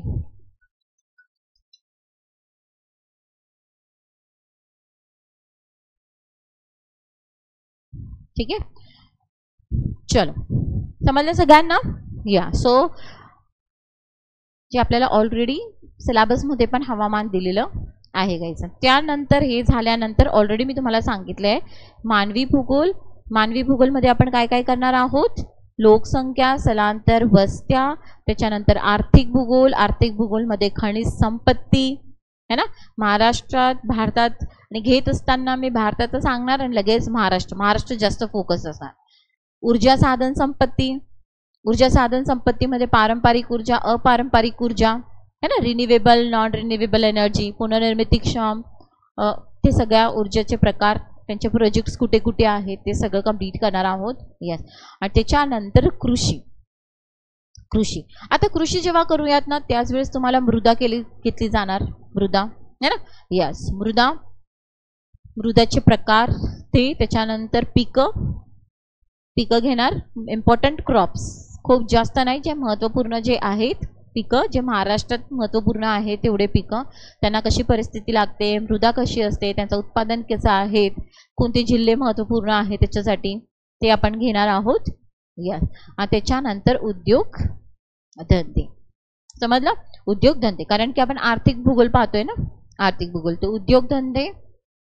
यस. तर मग उद्योग धंद्यामध्ये खास करून लोह, पोलाद है ना, त्याच्यानंतर सूतगिरण्या किंवा कॉटन टेक्स्टाईल है ना, त्याच्यानंतर फूटलूज इंडस्ट्रीज म्हणजे IT वगैरेचे जे सेक्टर्स असतात ना त्याच्याबद्दल, कारण आपल्या महाराष्ट्र एक हब आहे पुणे हे म्हटलं तर ते है ना. आणि त्याच्यानंतर आपण वनसंपत्ती, वनांचे प्रकार, बरोबर, भारतातील वन, महाराष्ट्रातील वन, त्या वनांमध्ये आढळणारे वृक्ष कोणती कोणती आहेत, त्या वनांचं महत्त्व काय आहे ते, आणि त्याच्यानंतर वन प्रकार झाले, त्याच्यानंतर वनांची संपत्ती, काय काय प्रोडक्ट्स आपल्याला वनांपासून मिळते ते.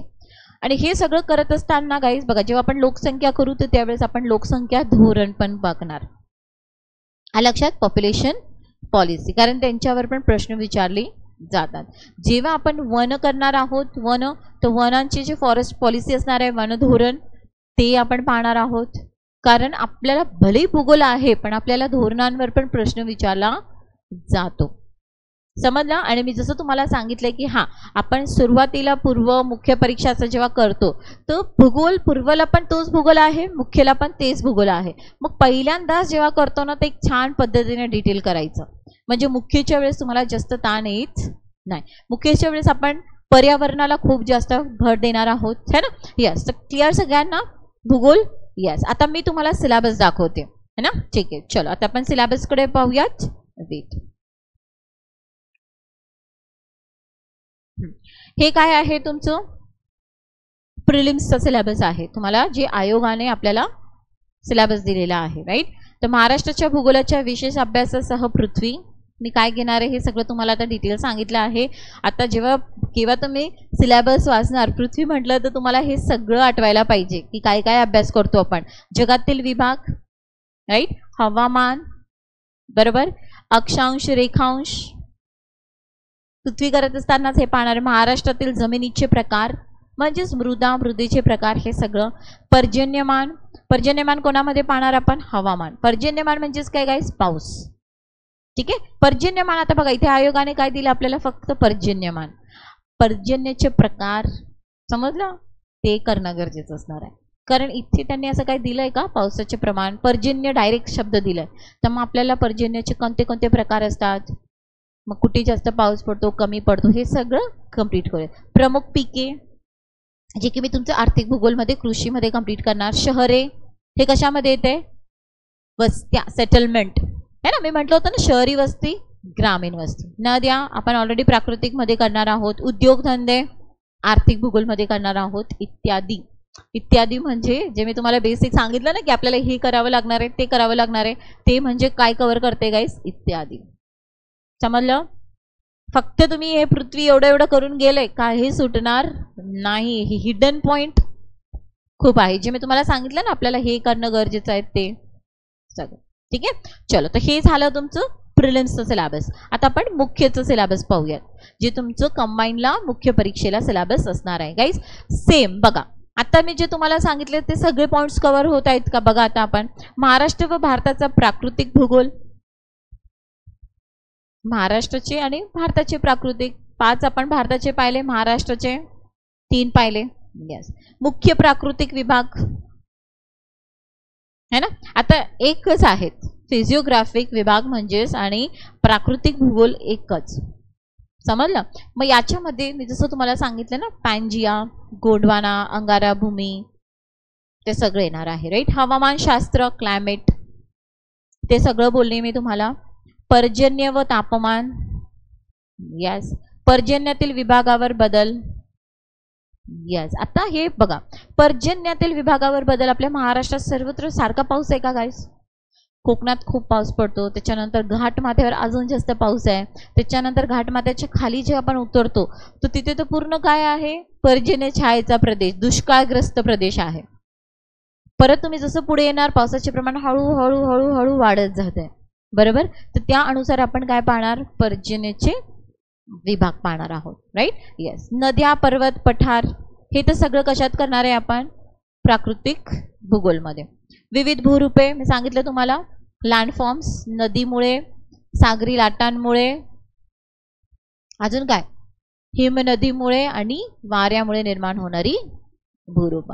जसं नदीमुळे निर्माण होणे एक एक्झाम्पल घेऊयात आपण, एक एक्झाम्पल घेऊयात. नद्यांमुळे निर्माण, आता इथे फक्त काय दिले आपल्याला, विविध भूरूपे, विविध भूरूपे राईट. आता इथे आपण एक सिंपल एक्झाम्पल नदीचं घेऊयात राईट. नदी बघा, नदीचे 3 कार्य करते. नदी किती कार्य करते गाईस, 3 कार्य करते बरोबर. एक कार्य म्हणजे तिच्याकडनं काय होते, अपक्षरण. अपक्षरण हे भूगोलाचं पॉइंट म्हणजे शब्द आहे, आपल्या कॉमन भाषेमध्ये आपण त्याला काय म्हणतो, झीज है ना. ती दगडांना ज्या भागातनं जाते, खडकांना घासत पुढे जाते ना, त्याच्यामुळे गाळ माती तयार होते की नाही, ती म्हणजेच ती प्रक्रिया कोणती असते, झीज. ते नदीकडनं होत असते. पहिला कार्य काय करते ती, झीज. दुसरं कार्य, ते झीजमुळे जे दगड गोटे गाळ तयार होते त्याला वाहून नेते की नाही नदी. यस. तर दुसरं कार्य नदी काय करते, वहन, ट्रान्सपोर्टेशन बरोबर. आणि तिसरं कार्य नदी कसं काय होते गाईस, हे जे पण ती गाळ वाहून नेते कुठेतरी जाऊन ते डिपॉझिट होते की नाही, कुठेतरी जाऊन ते संचयन होते की नाही. येस. तर तिसरं कार्य नदीकडनं काय होत असतं आहे, डिपॉझिशनचं, संचयनाचं, निक्षेपण. त्याला दोन शब्द काय वापरतात, निक्षेपण. येस. आता जेव्हा नदीचे कार्य खननचे कार्य आहेत, खनन, अपक्षरण, झीज, तर त्यावेळेस काय नदीकडनं काय भूरूप तयार होतात, नदी कापते ना, कापत जाते की नाही, मग त्यावेळेस नदीकडनं धबधबे तयार होतात, काही ठिकाणी रांजण खळगे तयार होतात. रांजण खळगे म्हणजेच काय असतात की नदीच्या पात्रामध्ये खोल किंवा आपण म्हणू शकतो ना माठ कसं असतो, रांजण कशी असते, तशा नदीच्या पात्रात असे तयार झालेले असतात. तर या नदीच्या अपक्षरणमुळे तयार झालेले असते. बरोबर, क्लिअर सगळ्यांना?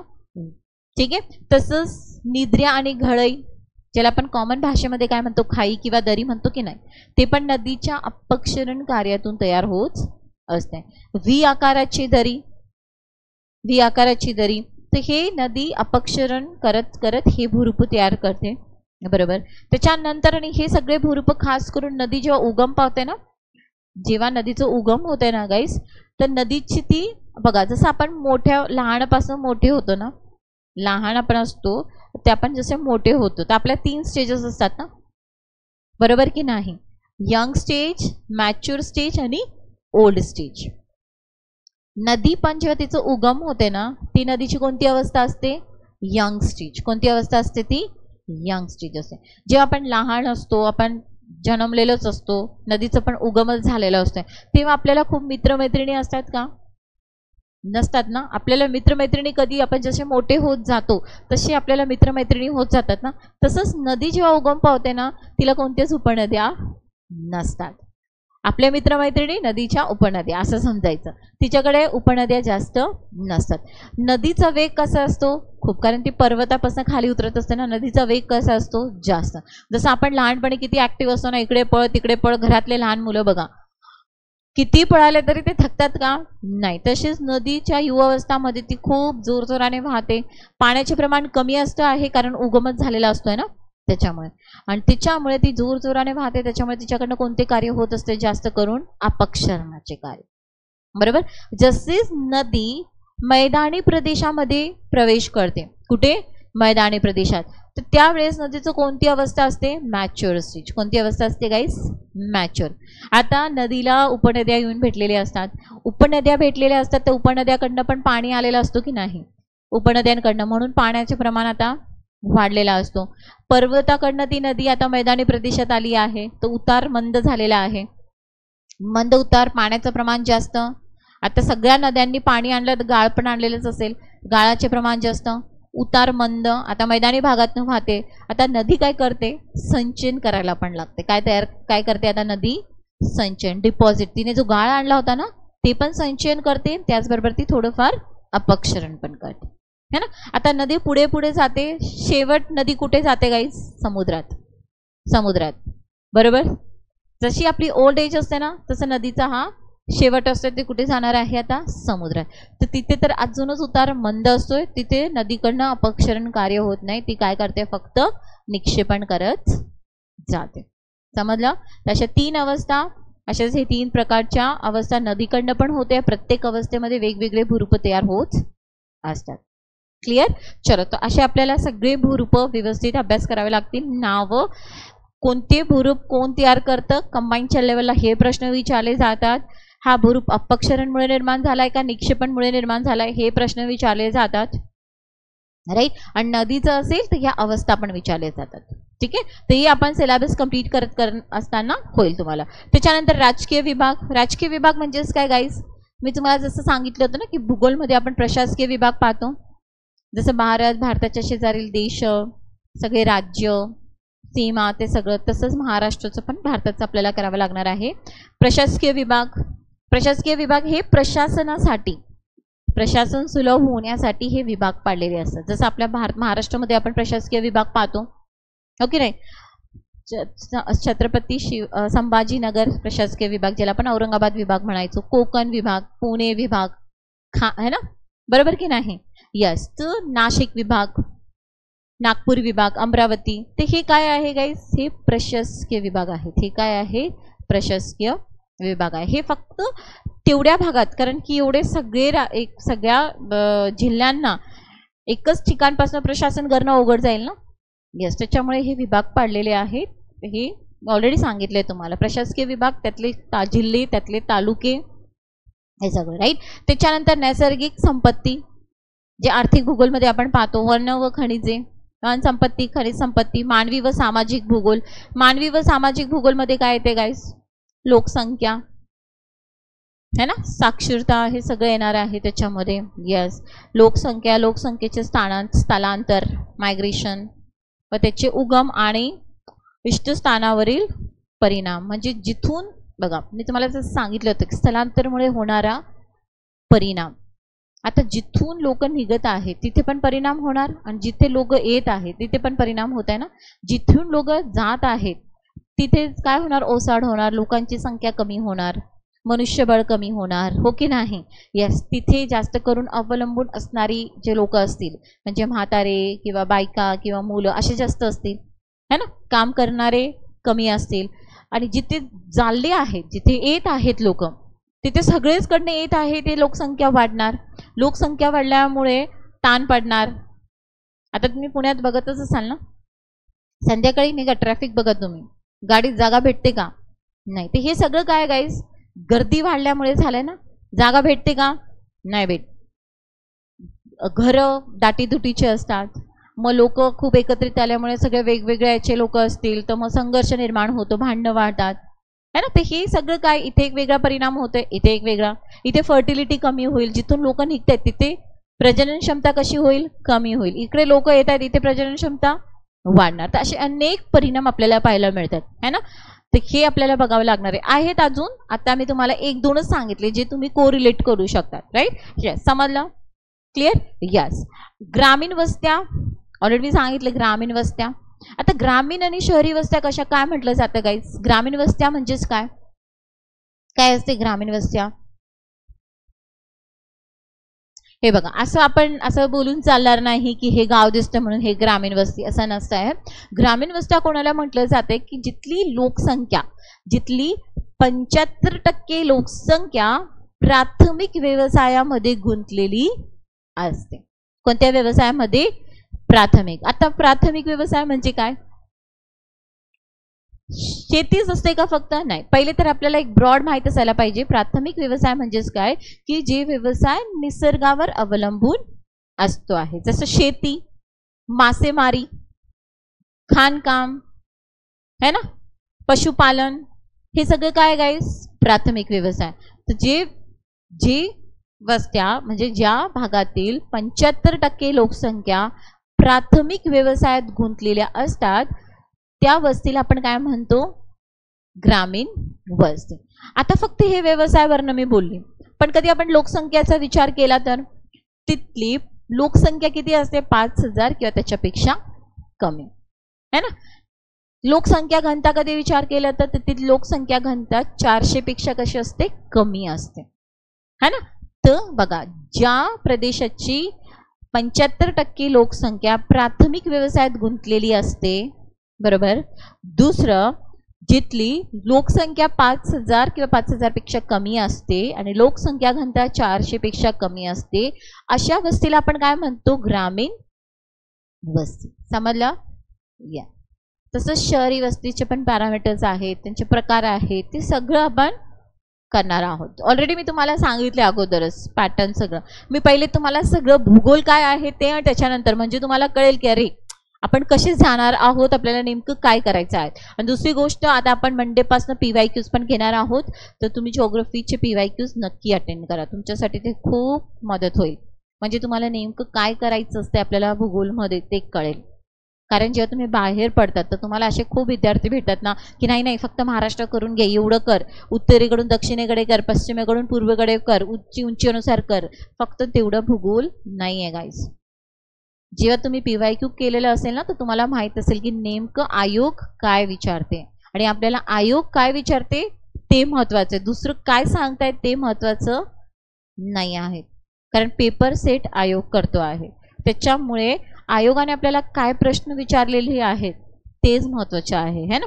सो तुम्ही PYQs नक्की अटेंड करा, त्याचे खूप जास्त तुम्हाला मदत होणार आहे. राईट, चलो. सो ग्रामीण वस्त्या, तांडे, झोपडपट्ट्या व त्यांचे प्रश्न. आता जे झोपडपट्ट्या ना गाईज, ते जे आपण पाहिलं की नाही, हे बघा, लोकसंख्येचे स्थानांतर व त्याचे उगम आणि इष्टस्थानावरील परिणाम. ते हे जे परिणाम आहे ना, या परिणामामध्येच आपण काय पाहतो, झोपडपट्ट्या. जे आपण पाहतो की मोठ्या शहरांमध्ये जे झोपडपट्ट्या तयार झाल्या आहेत, हे कशामुळे तयार झाले, खूप मायग्रेशन झाल्यामुळे. आता हे लोक जे मायग्रेट होऊन येतात खूप सारे, ज्यांच्याकडे काही कामं वगैरे नसतात, आल्याला याने चांगले घरं भेटतात का? नाही. मग ते काय करतात, झोपड्या करून राहत असतात आणि तिथली मग संख्या वाढत जाते, झोपडपट्ट्या तयार व्हायला लागतात. समजलं? तर तो पण एक परिणाम. मग झोपडपट्ट्यांचे पण प्रकार असतात बरं का, समजते? झोपडपट्ट्यांचे पण प्रकार असतात. नोंदणीकृत झोपडपट्ट्या म्हणून ते त्यांचे हे असतात, बेसिक पॉइंट्स आहेत ते माहीत असणं गरजेचं असणार आहे, राईट? सो हे तुमचं मुख्य परीक्षेचं सिलेबस आहे आणि मी तुम्हाला प्रिलिम्सचं पण सिलेबस दाखवलं. आता आपण पाहणार आहोत पर्यावरण, एन्व्हायरमेंट, जे की तुम्हाला संयुक्त परीक्षेच्या कंबाईनच्या मुख्य परीक्षेमध्ये असणार आहे, है ना? कंबाईनच्या प्रिलिम्स मध्ये पर्यावरण नाहीये, फक्त मुख्य. प्रिलिम्स मध्ये इन केस तुम्हाला करंट अफेअर्स मध्ये सपोज त्यावेळेस काही पर्यावरण चळवळ कुठे झाली असेल किंवा कोणी मोठा मनुष्य असेल ज्यांची काही न्यूज असेल, है ना, ते करंट मध्ये विचारलं जाऊ शकते. बट जो कोर पर्यावरण जे थिअरीज किंवा जे बेसिक कॉन्सेप्ट्स आहेत ते तुम्हाला कुठे आहे, मुख्य परीक्षेमध्ये. तर हा सिलेबस तुम्हाला दिलेला आहे. मानवी विकास व पर्यावरणपूरक विकास, है ना, यालाच आपण सस्टेनेबल डेव्हलपमेंट पण म्हणू शकतो, शाश्वत विकास. पर्यावरणपूरक म्हणजे आज आपण जे आपल्या पुढचे जी येणारी पिढी पण आहे त्यांना पण हे असायला पाहिजे ना गाईस, बरोबर की नाही? यस. तर पर्यावरणपूरक विकास, पर्यावरणाला हानी नको व्हायला पाहिजे तसं डेव्हलपमेंट व्हायला पाहिजे, है ना. जसं आपण पाहतो की पर्यावरणपूर्वक विकास एक उदाहरण मी तुम्हाला देऊ शकते. आता मी तुम्हाला सिंपल एक्झाम्पल देते म्हणजे तुम्हाला कळेल की नाही एवढं पण अवघड नसतं आहे, पण तुम्हाला वेळेवरती पॉईंट सुचायला पाहिजे. एक म्हणजेच की आपल्या वन धोरण जो आहे, वन धोरण मध्ये काय आहे की कोणताही जो प्रदेश असेल त्या प्रदेशाचा 33% भाग हा काय असायला पाहिजे, वन असायला पाहिजे. काय असायला पाहिजे, वन. समजलं का? कारण हे पर्यावरण, वन पण महत्वाची आहेत ना, बरोबर. तर हे पर्यावरणपूरक विकास म्हणजे पर्यावरणाला हानी न होता विकास होणं गरजेचं आहे ना. यस. तसंच आपण आता म्हणतो की गाईज बघा आता इलेक्ट्रिक गाड्या आपल्याला खूप दिसतात, तर ते काय आहेत, कार्बन एमिशन वगैरे कमी होते ना, तर मग ते काय झालं, विकास पण होते. म्हणजे सगळ्यांकडे गाड्या आहेत म्हणजे आर्थिक विकास पण होत आहे ना, सरकारला टॅक्स मिळतोय, आपल्या पण वेळ वाचतो आहे, पैसा आहे ना, आणि विकास पण होते. त्याचबरोबर पर्यावरणपूरक आहे म्हणजे ते आपण एमिशन्स होत नाही ना, कार्बन डायऑक्साईड किंवा पोल्युशन होत नाहीये. तर हे काय झालं मग, पर्यावरणपूरक विकास. तर हे सगळं नैसर्गिक साधन संपत्तीचे संधारण, विशेषतः वन संधारण, बरोबर. नैसर्गिक साधन संपत्तीमध्ये काय असते, नॅचरल रिसोर्सेस मध्ये वन येतात, खनिज संपत्ती पण येते, इव्हन तुमची मृदा काय गायचं, it is a natural resources. आणि आपण पाहतो की बघा वन गेल्यामुळे मृदेचे पण बरीच धूप होत आहे, सॉइल इरोजन. आणि सॉइल इरोजन करोड वर्ष लागतात परिपक्व मृदा तयार व्हायला, आणि कधी ही अशीच निघून जाणार धूप, तर मग किती उत्पादनावर परिणाम होणार ना. यस. तर मृदेचं संधारण पण महत्त्वाचं आहे की नाही. यस. तर ते सगळं. तसंच प्रदूषण, विविध प्रकारचे प्रदूषण, त्यासंबंधी काही कायदे आहेत ते. त्याचबरोबर तुम्हाला जेव्हा आपण आपलं टॉपिक जेव्हा पाहतो, पर्यावरण संवर्धनात कार्यरत असलेले राज्य, राष्ट्र, जागतिक पातळीवरील संघटना, बरोबर, जागतिक पातळीवरील संघटना ज्या असतात आहे गाईज, त्या सगळं आपल्याला करावे लागणार. त्या संबंधी काही प्रोटोकॉल्स असतात, परिषद वगैरे भरले जातात ते, है ना.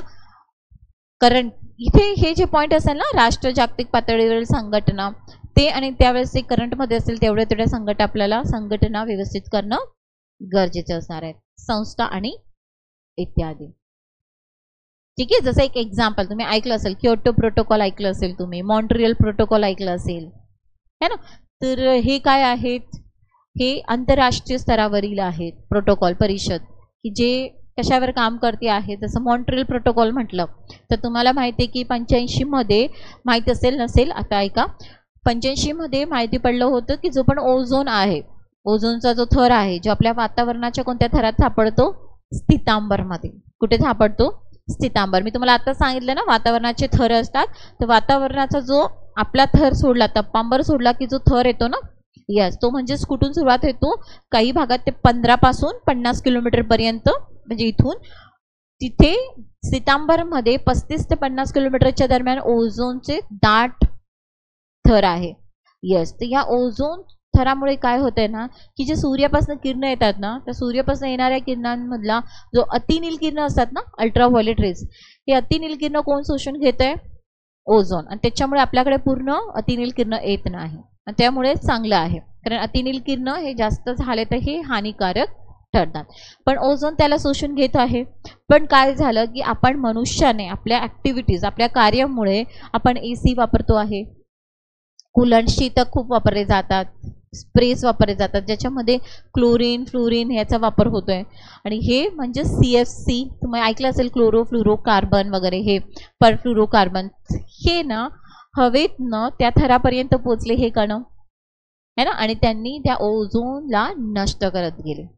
आणि त्याच्यामुळे तिथे ओझोनचा मोठा ओझोनचा थर नष्ट होऊन तिथे एक छिद्र तयार झाला आणि अतिनील किरणांचे प्रमाण मग पृथ्वीवर वाढले. तर हे 85 मध्ये कळलं होतं गाईस. मग त्यावर आधारित एक प्रोटोकॉल तयार करण्यात आलेलं 86-87 मध्ये. तो म्हणजेच कोणता होता? Montreal protocol. आणि यामध्ये टप्प्याटप्प्याने हे जे हॅलोजन्स आहेत किंवा हे नष्ट करणारे जे पदार्थ आहेत जसं CFC हे, यांच्यावर बंदी घालण्यात आली है ना. बंदी घालून मग आता ते परत जो थर जो होता तो आता परत भरलेला आहे, समजलं. आणि 1989 पासून हा जो करार होता मॉन्ट्रियल, हा अंमलबजावणी सुरू झाली होती याची, समजलं. ते हे काही तुम्हाला इथे ते पण करावे लागणार आहेत, कारण याच्यावर जोड्या लावामध्ये प्रश्न विचारले जातात. कोणत्या वर्षी हा करार अंमलात आला होता, कोणत्या वर्षी तो साईन झाला होता, हे प्रश्न आपल्याला विचारले जाणार आहे, बरोबर. तसंच काही जेव्हा पर्यावरण अभ्यास करतो, जसं मी तुम्हाला भूगोलमध्ये बऱ्याचशा गोष्टी सांगितल्या ना, जे आपल्याला सिलेबसमध्ये इथे तुम्हाला तो शब्द वापरलेला नसतो, पण त्याच्यावर आपल्याला प्रश्न येतात. तसंच पर्यावरण जेव्हा आपण एन्व्हायरमेंट अभ्यास करतो ना गाईस, आपल्याला एन्व्हायरमेंट शब्द, इकोसिस्टीम, इकोलॉजी म्हणजे परिसंस्था, परिस्थितिकीय शास्त्र है ना, हे पण अभ्यास करावं लागणार आहे. अन्न साखळी, अन्न साखळीचे जाळे, बेसिक है ना. सो हे आपण पर्यावरण हे तुमचं मुख्य परीक्षेमध्ये असणार आहे, राईट. पूर्वला नाही, पूर्वला करंट असेल ते करंट अफेअर्समध्ये होईल, राईट. सो अशा प्रकारे आपण भूगोल कंप्लीट करणार आहे. तर सिलेबस डोळ्यासमोर ठेवायचाच, पण ज्या पद्धतीने मी तुम्हाला जो चार्ट काढून दाखवला होता है ना, तर तुम्हाला समजले की आता आपण कशा पद्धतीने आपला विषय कंप्लीट करणार आहोत. आणि हे होत असताना आपल्या इकडे टेस्ट होणारच आहेत. इथे मी माझी एक मेथड आहे, पहिल्या बॅचला पण तीच मेथड होती, पहिल्या कॅमेऱ्याच्या सगळ्या बॅचेसला मी तसंच करत असते आहे की लेक्चर जो पण होतो आपला 1.5-2 तास जो लेक्चर होतो, शेवटचे 10 मिनटं जो मी 2 तासात जे पण शिकवलेलं असते त्याच्यावर बेस इकडे प्रश्न दिले जातात इमिजिएट. म्हणजे मला कळतं की विद्यार्थी किती वर्गामध्ये कॉन्सन्ट्रेशनने बसलेले असतात, ते इमिजिएट. आणि तोच टॉपिक जेवढा मी तुम्हाला शिकवलेला असतो त्याच टॉपिकवर प्रश्न विचारले जातात, ठीक आहे. तर अशा पद्धतीने आपण आपला भूगोल आणि पर्यावरण याचा सिलेबस कंप्लीट करतो. तर भूगोल हा विषय खूप महत्त्वपूर्ण आहे, कारण हे प्रिलिम्स मेन्स दोघंकडे तुम्हाला कव्हर होते गाईस, त्याच्यामुळे. तर पहिले तर PYQs व्यवस्थित करा. आता तुम्हाला कळून गेलं आपल्याला नेमकं काय करायचं. मग आता दुसरा टप्पा काय आहे? PYQs बघायचा, म्हणजे तुम्हाला एक दिशा येऊन जाणार नेमकं मला काय करायचंय.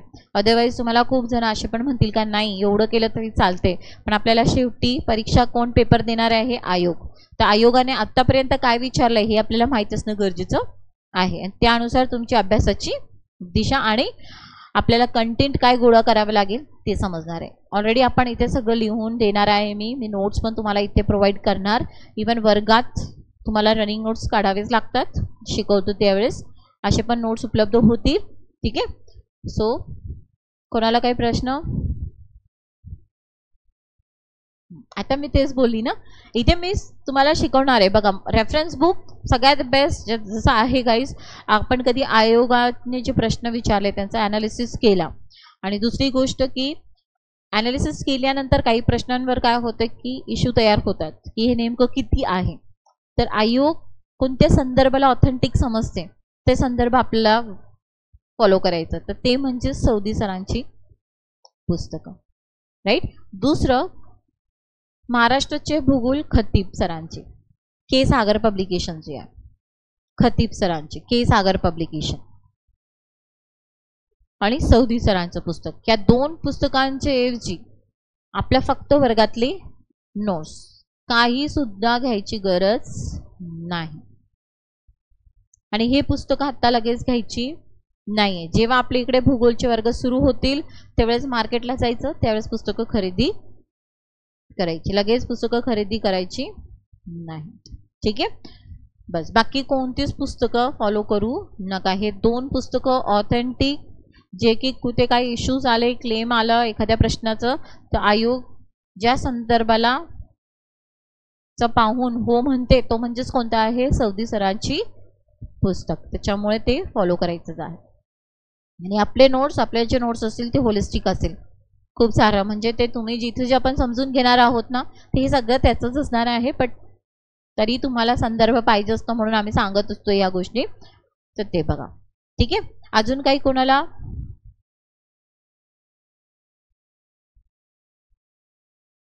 ठीक आहे, चलो मग.